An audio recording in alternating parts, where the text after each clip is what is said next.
Assalamualaikum warahmatullahi wabarakatuh. Apa kabar anak-anakku sekalian? Semoga kalian dalam keadaan sehat walafiat. Baik, saya dengan Ibu Nisa. Di sini saya akan mengajarkan mata pelajaran otomatisasi sarana dan prasarana, di mana mata pelajaran ini sudah pernah kalian dapatkan di kelas 11. Baik, untuk lebih lanjutnya, silahkan kalian simak video atau tayangan berikut ini.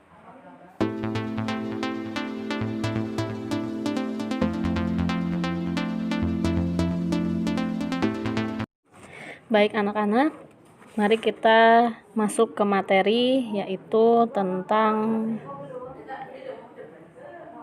perencanaan kebutuhan sarana dan prasarana. Nah, di sini ada definisi perencanaan sarana dan prasarana, yaitu merupakan suatu proses mempersiapkan suatu tindakan atau pelaksanaan dengan menetapkan langkah-langkah yang tepat untuk mencapai suatu tujuan dengan memanfaatkan sumber daya secara tepat guna dan memaksimalkan setiap rangkaian proses pencapaian tujuan dalam sebuah kantor. Nah, itu adalah definisi dari perencanaan sarana dan prasarana.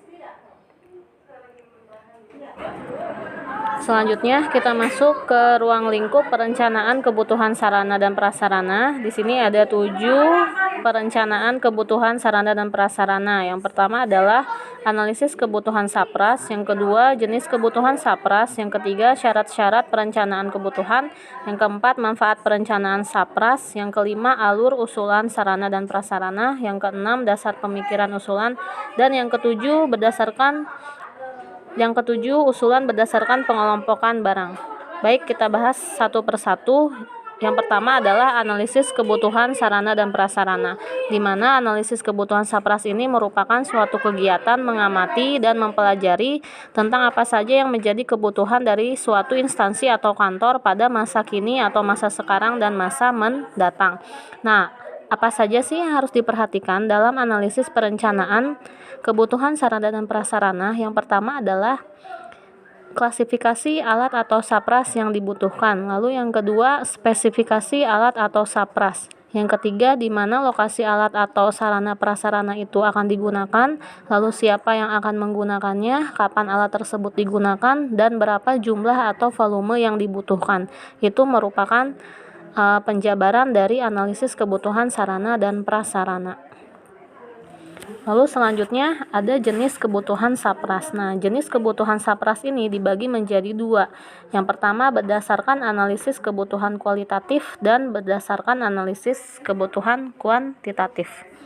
Yang pertama analisis kebutuhan kualitatif, maksudnya di sini adalah sarana dan prasarana apakah yang masih ada, lalu bagaimana kondisinya, apakah kondisi tersebut masih bisa mendukung proses berlangsungnya suatu kegiatan yang ada di kantor. Lalu yang kedua analisis kebutuhan kuantitatif. Kalau analisis kebutuhan kuantitatif di sini maksudnya adalah berapa jumlah sarana dan prasarana yang masih efisien atau yang masih efektif untuk digunakan. Lalu apa sajakah sarana yang ada sesuai dengan jumlah pegawai yang ada, artinya apakah sarana yang ada di suatu kantor tersebut itu sesuai dengan jumlah pegawai yang ada di kantor tersebut. Lalu apakah sarana yang ada masih mencapai target pencapaian yang telah ditetapkan. Nah, itu merupakan jenis kebutuhan SAPRAS berdasarkan analisis kebutuhan baik kuantitatif maupun kualitatif. Baik, selanjutnya masuk ke manfaat perencanaan sarana dan prasarana. Di sini ada beberapa manfaat perencanaan sarana dan prasarana, diantaranya adalah merupakan standar pelaksanaan serta pengawasan SAPRAS, lalu pemilihan berbagai alternatif terbaik.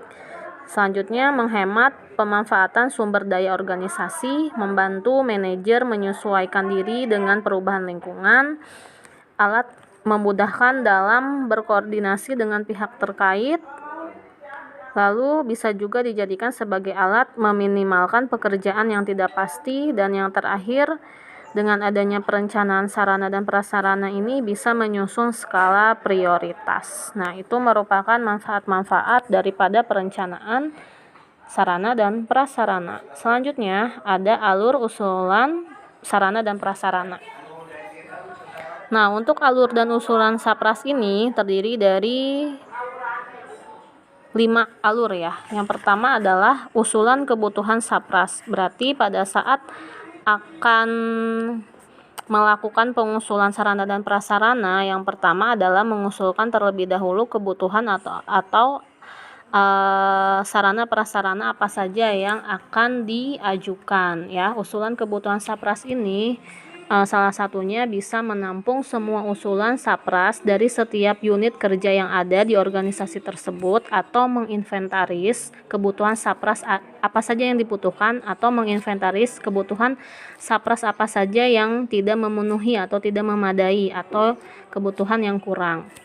Nah, selanjutnya setelah mengusulkan kebutuhan alat atau SAPRAS, langkah selanjutnya adalah penyusunan rencana kebutuhan. Nah, penyusunan rencana kebutuhan di sini maksudnya adalah menyusun rencana kebutuhan sarana dan prasarana untuk periode tertentu, misalnya untuk 1 atau 2 tahun ke depan. Selanjutnya, penentuan rencana biaya. Nah, ini merupakan kegiatan yang penting ya di dalam merencanakan perencanaan sarana dan prasarana. Tentunya harus dicantumkan atau disusun rencana biayanya. Nah, maksudnya adalah memadukan rencana kebutuhan SAPRAS dengan anggaran atau dana yang tersedia gitu. Apabila tidak sesuai dengan dana atau anggaran yang tersedia, maka harus dilakukan yang namanya seleksi dalam menentukan sarana dan prasarana apa saja yang dibutuhkan sesuai dengan urgensinya. Jadi yang lebih penting itu yang didahulukan. Selanjutnya, yang keempat, penyusunan skala prioritas.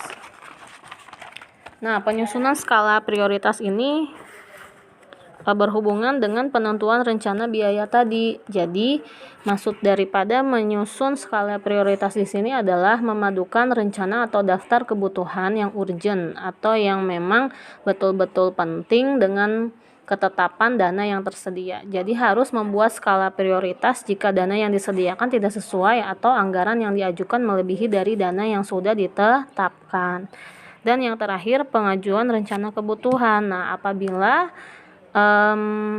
poin pertama sampai keempat tadi sudah dilakukan, maka pengajuan rencana kebutuhan bisa dilakukan. Ya, baik, selanjutnya ada dasar pemikiran usulan.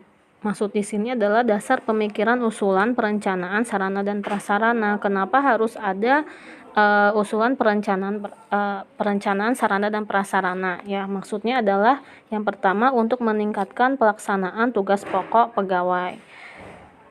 Nah, selanjutnya untuk meningkatkan motivasi kerja pegawai, standar kerja yang baku untuk memperoleh kualitas barang, menghindari pemborosan, dan untuk meningkatkan produktivitas dari suatu organisasi. Lalu yang terakhir adalah usulan berdasarkan pengelompokan barang. Nah, usulan berdasarkan pengelompokan barang di sini dibagi menjadi 2. Yang pertama adalah barang bergerak habis pakai dan barang bergerak tidak habis pakai. Seperti yang kalian ketahui, barang bergerak habis pakai di sini merupakan barang-barang yang memang sekali pakai langsung habis, atau barang-barang seperti alat tulis kantor ya. Nah, di sini untuk usulan berdasarkan pengelompokan barang, untuk barang bergerak habis pakai, yang pertama harus menyiapkan daftar penyusunan barang yang disesuaikan dengan kebutuhan masing-masing unit satuan kerja berdasarkan pengamatan SAPRAS yang masih ada dan digunakan dalam batas-batas efisiensi. Lalu yang kedua, harus dibuatnya daftar perincian biaya, pengadaan barang, penyimpanan. Salah. Baik, selanjutnya kita masuk ke pembahasan tentang usulan berdasarkan pengelompokan barang. Jadi yang namanya pengusulan perencanaan sarana prasarana ini bisa berdasarkan pengelompokan barang. Nah, berdasarkan pengelompokan barang ini dibagi lagi menjadi 2. Ada usulan berdasarkan pengelompokan barang bergerak habis pakai dan barang tidak habis pakai. Nah, di mana barang bergerak habis pakai ini seperti yang kalian ketahui, contohnya salah satunya adalah alat tulis kantor. Nah, apa saja sih yang harus dipersiapkan dalam mengusulkan pengelompokan barang tersebut? Nah, yang pertama, untuk barang bergerak habis pakai ini biasanya harus dibuatkan daftar penyusunan barang yang disesuaikan dengan kebutuhan masing-masing unit daripada organisasi tersebut. Lalu selanjutnya harus dibuat perincian biaya pengadaan barang pada setiap periodenya. Dan yang terakhir, daftar rencana kebutuhan disesuaikan dengan jangka waktu tertentu. Nah, yang terakhir ada pengusulan barang tidak habis pakai. Kalau barang tidak habis pakai ya contohnya seperti lemari arsip, meja, kursi, itu ya, itu salah satu contohnya. Nah, untuk pengusulan barang tidak habis pakai ini yang harus diperhatikan adalah membuat daftar penyusunan barang disesuaikan dengan kebutuhan masing-masing unit satuan kerja. Nah, ini berdasarkan pengamatan SAPRAS yang masih ada dan yang digunakan. Lalu dibuatkan daftar perkiraan pembiayaan pengadaan barangnya, penyimpanan sampai kepada pemeliharaan. Dan yang terakhir, membuat daftar rencana kebutuhan disusun berdasarkan periode tertentu. Nah, ini merupakan salah satu contoh gambar di mana ada beberapa sekelompok orang yang sedang berdiskusi atau melakukan suatu rapat. Di sini sebagai penyedia atau pengusulan sarana dan prasarana kantor. Ya. Lalu ini pun ada gambar di mana contohnya ya, ini gambarnya ruang meeting. Nah, ruang meeting di sini merupakan salah satu contoh daripada perusahaan dalam mengupayakan kebutuhan operasional kantor atau kebutuhan kegiatan sehari-hari di kantor. Lalu yang terakhir di sini ada ruang kerja. Nah, ruang kerja ini lengkap ya, ada komputer, meja, kursi, CPU, dan ini merupakan ruang kerja di mana suatu pencapaian yang benar dari suatu proses perencanaan sarana dan prasarana tadi. Jadi kalau misalkan proses perencanaan SAPRAS-nya sudah benar, maka akan mencapai suatu ruang kerja yang lengkap dan kondusif. Nah, itu bisa membuat nyaman para karyawan untuk bekerja di kantor. Nah, baik, terima kasih. Mungkin itu saja materi pembelajaran pada pertemuan kali ini. Apabila ada pertanyaan ataupun ada materi yang belum kalian pahami, nanti kita akan diskusikan sama-sama. Baik, sekian. Assalamualaikum warahmatullahi wabarakatuh.